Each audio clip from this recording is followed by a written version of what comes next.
FIA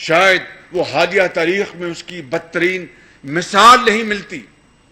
تو میں سمجھتا ہوں کہ آج یہ اے پی سی جس مقصد کے لیے آج اکٹھا، اور پھر ہمیں کہتے ہیں کہ جناب انہوں نے اتنے قرضے لیے تو اس کا ایک ایک پائی کا حساب تو آپ دیکھ رہے ہیں. آپ نے تو قرضوں کی ایک کمیٹی بنائی ہے، کمیشن بنایا تھا. رات کے 12 بجے وزیر اعظم نے اعلان کیا تھا کہ میں نے جو مسلم لیگ نون اور پیپلز پارٹی جو قرضے لیے اس کے لیے میں نے کمیشن بنایا ہے. وہ کمیشن کی رپورٹ آ چکی ہے، مگر اس میں سے نکلا کچھ نہیں، اور اس کا ایک ایک پائی کا اٹ از اکاؤنٹڈ فار. یہ ہے وہ یو ٹرن کے ماسٹر وزیر اعظم کی کارکردگی، جس کے لیے آج پوری قوم کی نظریں اس اے پی سی کی طرف ہیں کہ آج ہم کیا فیصلے کرتے ہیں. اور اسی طرح آپ نے دیکھا کہ جو اسکولوں میں جو بچیوں کے وظائف تھے، میں خاص طور پر جنوبی پنجاب کی بات کروں گا کہ وہاں پر بچیوں کو، قوم کی بیٹیوں کو اسکولوں میں ریٹین کرنے کے لیے ان کو وظیفے دیے جاتے تھے، وہ ختم کر دیے گئے. ہسپتالوں میں ادویات مفت تھیں، وہ ختم کر دی گئی. سی ٹی اسکین اور ایکس رے کی چارجز مفت تھے، وہ ختم کر دیے گئے. ہیپاٹائٹس کی ادویات فری تھی، وہ ختم کر دی گئی. اور پھر یہ کہتی ہیں کہ جس طرح مولانا فضل الرحمان صاحب نے ایک دفعہ کہا تھا، یا کسی اور بڑے جید عالم نے، کہ ریاست مدینہ کا نام لیتے وقت ڈرنا چاہیے اور احترام کرنا چاہیے، کہ اس کو ہمیں سیاست میں نہیں لانا چاہیے اس عظیم پاک نام کو. مگر کیا کہیے کہ دن رات ریاست مدینہ کا نام لینے والوں کو اتنی بھی خبر نہیں کہ مدینہ میں نکلتے تھے وہاں پر کہ کوئی گھر میں کوئی بھوکا تو نہیں ہے، کوئی بھوکا تو نہیں سویا ہوا، اور رات کو گندم کی بوری اپنے کاندھوں پہ ڈال کر ان کے گھر پہنچانا. وہ ہے ریاست مدینہ کا شیوا، نہ کہ ادویات آپ نے مہنگی کر دی. ادویات کی قیمتیں جو مفت تھیں وہ آپ نے بند کر دی. آپ نے غریب ماری کی، یتیموں اور بیواؤں کا. پاکستان کی تاریخ میں پہلا موقع ہے کہ 73 سال میں جو ہر سال بجٹ پہ ایک کلرک کا، ایک گریڈ اپنا 9 کے اپنا ملازم کا جو تنخواہ بڑھتی تھی، آپ نے وہ بھی اس سال ان کو، ان 2 سالوں اس سال نہیں دی. اس سے بڑا کوئی بھیانک دور پاکستان کی تاریخ میں آ سکتا ہے؟ سوال نہیں پیدا ہوتا. کیا اس عظیم ریاست کا جس کا آپ دن رات نام لیتے ہیں، کبھی وہاں پر کوئی تصور بھی کر سکتا تھا کہ آپ پینشن بھی آپ نہیں دیں گے؟ یہ ہے وہ صورتحال، بھیانک صورتحال جو آج ہمارے اس ملک میں ہمیں اس سے سامنا ہے. میں سمجھتا ہوں کہ ہر لحاظ سے یہ حکومت جو ہے وہ مکمل طور پر وہ ناکام ہو چکی ہے، اور بری طرح ناکام ہو چکی ہے. میں دیکھتا کہ اگر کوئی اور حکومت ہوتی، اور جتنی سپورٹ اس حکومت کو ملی ہے ان اداروں سے کہ جس کا 73 سال میں تصور نہیں کیا جا سکتا، اس کے باوجود بھی بدقسمتی سے یہ وزیر اعظم کی شومی قسمت ہے، اس حکومت کی بدقسمتی ہے کہ اتنی یعنی بلائنڈ سپورٹ کے باوجود بھی، انکنڈیشنل سپورٹ کے باوجود بھی، یہ پاکستان کی سب سے ناکام ترین حکومت ہے. اور میں سمجھتا ہوں کہ اگر اب بھی ہم نے اس کا احتساب نہ کیا، اور اب بھی ہم نے ان تمام تر تباہ کاریوں کے باوجود بھی ہم نے خاموشی اختیار کی، تو یقین کریں وہ خاموشی جرم بن جائے گی، اور ہم بھی اس جرم کا حصہ بن جائیں گے. آپ یہاں دیکھیں کہ چین جیسا ایک بڑا مربی اور پاکستان کا بہترین دوستوں میں سے ان کا شمار ہوتا ہے، کس طریقے سے اسی حکومت میں آنے سے پہلے پبلکلی چین کے حوالے سے کیا کیا باتیں کی. کے پی کے میں آج 7واں سال ہے ان کی حکومت کا، وہاں پر ان کے وزیر اعلیٰ نے اس دور کے کیا کیا چائنا کے خلاف باتیں کی کہ دل دکھتا ہے کہ وہ ملک جو پاکستان کا ایک مخلص ترین دوست ہے اور جنگوں میں، امن میں، سیلابوں میں، زلزلوں میں، انٹرنیشنل فورم میں، یو این میں، سیکورٹی کاؤنسل میں پاکستان کا ہر وقت اس نے ساتھ دیا، اس کو بھی ہم نے نہیں بخشا۔ اور آج وہی چین ہے جس کی طرف ہم دیکھ رہے ہیں۔ پھر ابھی قائد نے بات فرمائی اپنی اسپیچ میں، سعودی عربیہ ہمارے بہترین دوستوں میں شامل ہے۔ کس طریقے سے ہم نے اس معاملے کو مس ہینڈل کیا، اور کشمیر کے اوپر وزیر اعظم کی زبان کو تالا لگا ہے۔ کشمیر کی وادی میں خون بہہ رہا ہے، اور وہاں پر کشمیریوں کا جس طرح وہاں پر دن رات ان کو شہید کیا جاتا ہے، ننھے کشمیری کے نانا کو شہید کیا، جوانوں کو، بزرگوں کو، ماؤں کو، بہنوں کو اور بیٹیوں کو۔ پھر آپ دیکھیں اسرائیل کے حوالے سے یہ پوری قوم اس کے اوپر متفق ہے، جب تک کہ وہاں پر پیلسٹائن کا جو جائز مطالبہ ہے، ان کو ایک زندہ رہنے کا، ایک اسٹیٹ حاصل کرنے کا، اور جس کے اوپر انٹرنیشنل ریزولوشنز ہیں، جب تک کہ وہ مطالبہ پورا نہیں ہوتا، میں سمجھتا ہوں کہ پاکستان کو اس طرف سوچنا بھی نہیں چاہیے۔ یہ بڑا ظلم ہوگا نہ صرف فلسطین کے نہتے عوام، بزرگوں، ماں اور بہنوں کا، بلکہ اس سے آپ کشمیر کے مسئلے کو اور کمزور کر دیں گے۔ مجھے یقین ہے کہ اس کے اوپر پوری قوم یکسو ہوگی اور اس کے اوپر کوئی کسی قسم کا کمپرومائز نہیں ہوگا۔ میں زیادہ وقت نہیں لوں گا، آخر میں مجھے پھر چند باتیں گزارشات کرنی ہیں، لیکن میں صرف یہ کہوں گا کہ یہ کہتے ہیں کہ ہماری ایک تاریخی حکومت ہے۔ یقیناً یہ ایک تاریخی حکومت ہے کہ یہ تاریخی دھاندلی کے نتیجے میں آئی۔ اس کا بجٹ خسارہ تاریخی ہے، اس کے قرضے لینے کی رفتار تاریخی ہے، اس دور میں مہنگائی تاریخی ہے، اس دور میں غریب ماری تاریخی ہے، اس دور میں بےروزگاری تاریخی ہے، اس دور میں کم سرمایہ کاری تاریخی ہے، سفارتی محاذ پر ناکامی تاریخی ہے، معاشی محاذ پر ناکامی تاریخی ہے۔ تو آج پھر اس تاریخی حکومت کو تاریخ کے کوڑے دان میں ڈالنے کے لیے ہم اکٹھے ہو جائیں، اور پھر اس ملک کو، اس ملک کے 22 کروڑ عوام کو بچانے کے لیے ہم اکٹھے ہو جائیں۔ بس میں اسی کے اوپر اپنی بات ختم کروں گا، اور یہ جو شعر ہے اس کے اوپر میں ضرور عرض کرنا چاہوں گا، معافی چاہتا ہوں۔ کہاں گیا وہ؟ جی صاحب، جی مہربانی، تھینک یو۔ ہو صداقت کے لیے جس دل میں مرنے کی تڑپ، ہو صداقت کے لیے جس دل میں مرنے کی تڑپ، پہلے اپنے پیکرے خاکی میں جاں پیدا کرے، پھونک ڈالے یہ زمین و آسمان مستعار، پھونک ڈالے، یہ اسمبلی مستعار ہے نا، یہ نظام مستعار ہے، پھونک ڈالے یہ زمین و آسمان مستعار، اور خاکستر سے آپ اپنا جہاں پیدا کریں۔